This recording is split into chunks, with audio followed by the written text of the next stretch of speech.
자, 국회의원 정수를 줄이자.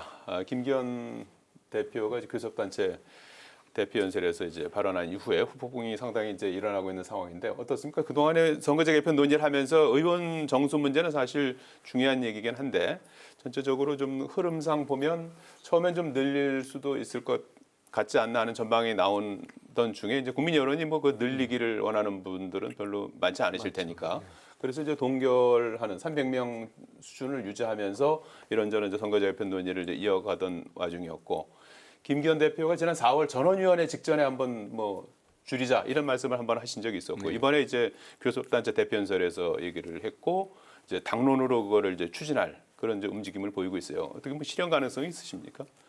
글쎄 실현 가능성이야 뭐 민주당에서 어떤 태도를 보여줄지가 가장 관건이겠죠. 근데 저는 지금 국회의원 수 300명도 위헌성의 요소가 있다고 생각을 합니다. 우리 헌법에는 국회의원의 수에 대해서는 200인 이상으로 한다 이렇게 되어 있는데 그러면 200명부터 무한대까지 둘 수 있는 것이냐? 그건 아니겠죠. 그러니까 합리적으로 해석하면 299명까지가 맥시멈으로 국회의원 수를 두는 것으로 해석하는 게 보다 합리적이지 않은가 싶습니다. 사실 그래서 우리가 원래 299명까지 하다가 한 10여 년 전에 한 명 더 늘려서 지금 300명을 의원 정수를 하고 있는데 저는 순차적으로 조금 줄여나가서 먼 미래가 될지 모르겠습니다만 남북한의 통일을 대비한다고 하면 남한 쪽 200명, 북한 쪽 100명 그래서 뭐 합쳐서 300명 정도 수준의 단원제를 대비하기 위해서라도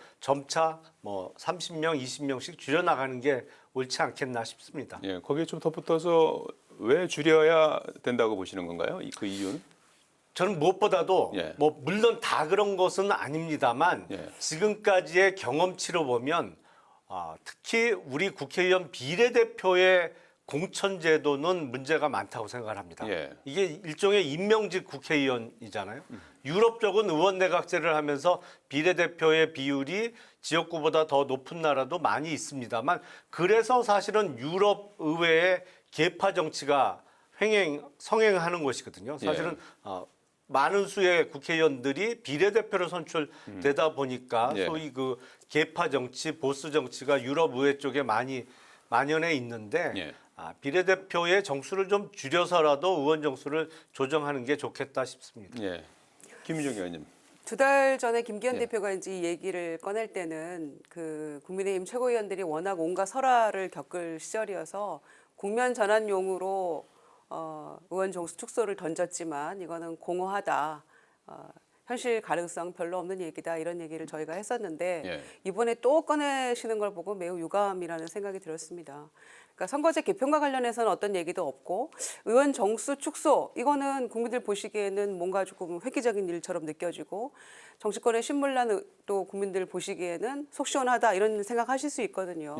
그러나 저는 선거제 개편을 왜 하려고 하는가라는 그 시작점을 왜곡하는 또 다른 파퓰리즘이다 이런 생각이 듭니다. 그러니까 저희가 민심 그대로의 선거 그리고 비례성을 강화하고 양당 체제의 폐해를 극복하기 위한 선거제 개편을 쭉 논의를 해왔는데 심지어는 비례대표제가 좀 축소하는 게 마땅하다라고 생각했다가 공론조사 수기 논의 과정을 거치면서는 늘리는 게 맞겠다라는 여론이 확 올라갔잖아요. 그런데 그 공론조사에 대해서조차도 그거 편향돼 있다라고 얘기하는 김기현 대표의 모습을 보면서 참 좀 안타까운 마음이 들었고요.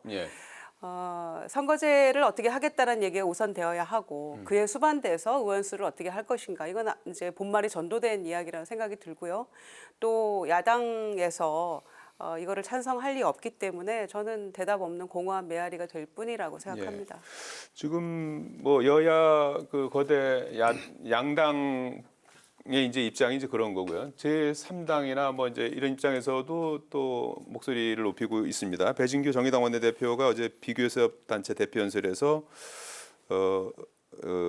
정치 개혁을 위면하는 거대 양당을 싸잡아 비판했고 선거제 개혁에 대한 책임 있는 자세를 촉구했습니다. 그러면서 김기현 대표가 주장한 정수 축소에 대해서 반대 입장을 분명히 했어요. 아무래도 이제 그 의원수가 줄어들게 되면 양당 구도가 이제 고착화되고 이제 뭐 제3당의 어떤 그런 입지가 좀 작아지는 그런 부분을 좀 의식한 게 아닌가 하는 그런 그렇게 이해가 되는데 말이죠. 이렇게 되면 뭐 선거제 개편 협상이 사실상 좀 더 어려워지는 거 아닙니까? 어떻게 예상하시는지요?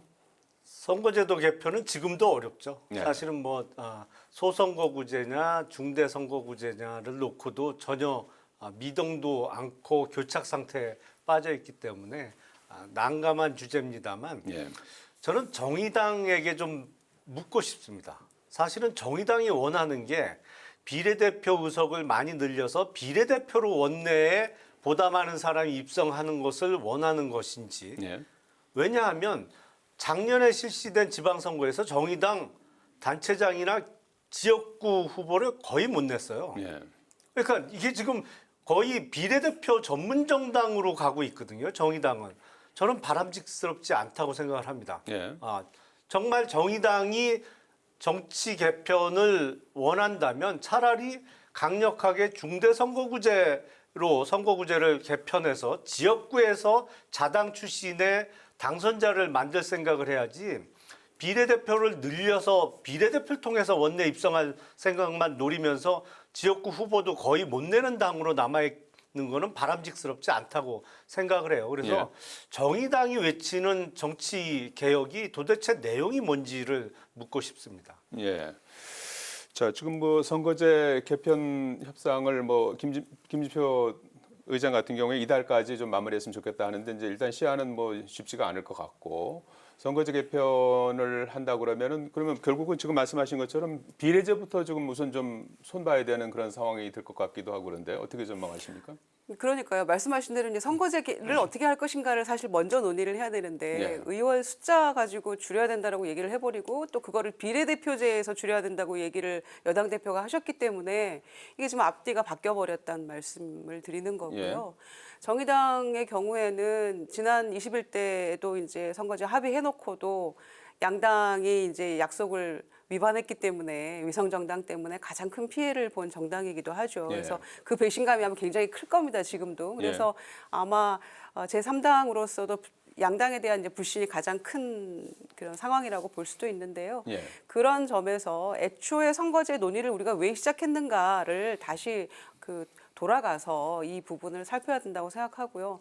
이제 그런 마당인데 김기현 대표가 지금 이런 의원 정수 문제를 딱 이렇게 제안을 했기 때문에 축소 얘기를 화제를 던졌기 때문에 지금도 어려운데 이러다가 정말 내년 이제 선거 즈음까지 논의가 가겠구나라는 정말 불길한 예감이 들어서 이 상황을 책임 있는 집권 여당의 대표로서 꼭 이렇게 하셔야 됐는가 이런 점에서는 조금 매우 비판적인 입장입니다. 저는. 예.